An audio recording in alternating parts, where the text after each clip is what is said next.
stimulates me and helps me. Besides the picking the brain for coffee, which I personally don't think anyone should do. No. Because a lot Like of they these shouldn't people, do the coffee, or they shouldn't reach out that way. There shouldn't be a pick your brain for coffee. I think if they have access to their Instagram account or their podcast, I think there's ways to consume the content without having to pick the brain for coffee. And I do believe the pick the brain for coffee kind of people are not executing because they're scared. And so they're using all these things that they have to do before they actually execute. Well, there's just a lack of self-awareness because it's like the value exchange is mismatched, meaning like what's in it for the other person that has I to do don't mind that as much as I feel like it's forever student-y. It's like you're trying to be a forever student because you're not actually executing. You have to go and do. You have to go do. And the coffee thing is like, listen to a podcast or an Audible. Well, I read some dumb tweet the other day. I guess it's called X now, where it was like, would you take $500,000 in cash or a dinner with Jay-Z? And everyone's like, dinner with Jay-Z because you would learn and get all this access and network. And I'm like, take the fucking $500,000 exactly. in cash. He'd buy you the steak dinner and then you'd never hear from him again because he's a busy guy. I'm like, you dummies, like take the $500,000, go do something else, put it in like that lunch is not, dinner, whatever, it's not worth it. No. What do you think young entrepreneurs are doing wrong in this moment that you see? A couple things. And again, this is a very wide generalization. I think everyone is expecting virality. They're not looking at building a long-term successful business that takes 10, 15, 20 fucking years to build. Like, come the fuck on. You think in a year you're going to be a millionaire? Like, no. They haven't figured out how to handle rejection and no, and they give up too early.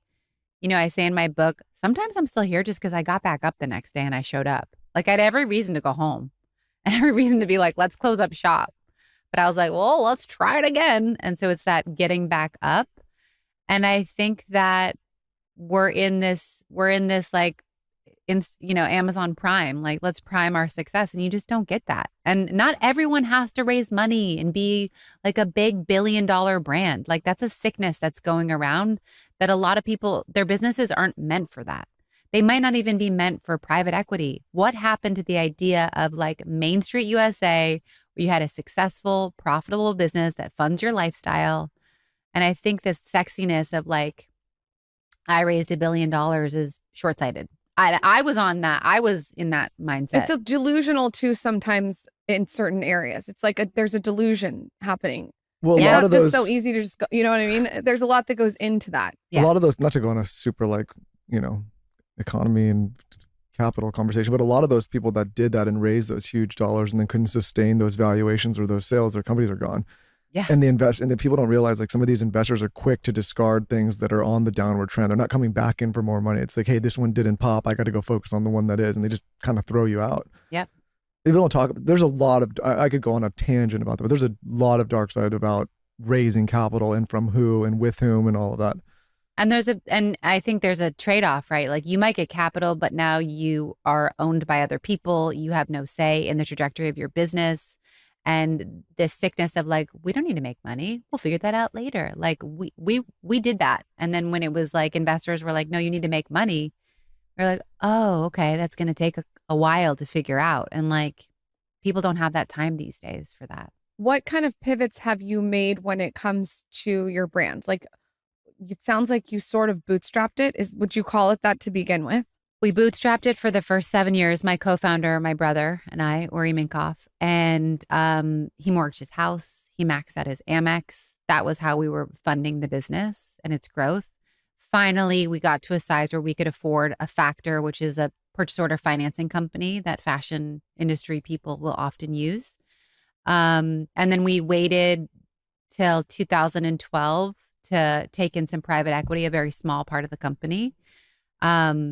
And that's how we grew it. At this moment right now with where you are, what are some really important lessons you've learned about operating?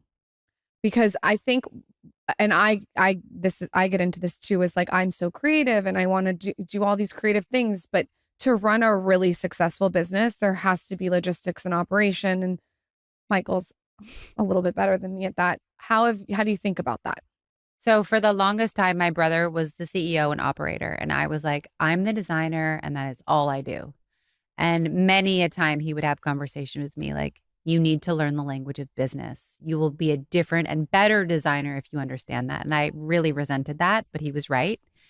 He also was like, you need to be in front of the camera when that age started dawning. And I was like, no, that's for influencers. That's not for designers. And he was like, you're wrong. And embracing that first like selfie, I wanted to puke.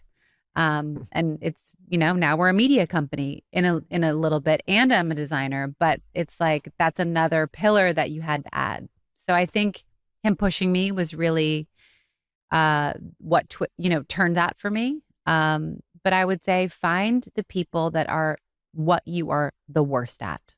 Like, don't trust me with a financial spreadsheet ever. Like hire for your weakness, I think is the best advice I could say. What does your team look like today? So we have about 30, 35 people today. COVID, it was 60, just to give you like the scale of size wise that we shrunk. We have PR, we have marketing, we have e-com, we have design. We have an in-house photo team, but it's still a very tiny team for the size of our company. What's the process of creation? Like if I say I want to create a coin purse tomorrow, how quickly does this actually happen for you? Well, it depends on who you ask. If Okay. you ask my CEO, she stimulates me and helps me. Besides the picking the brain for coffee,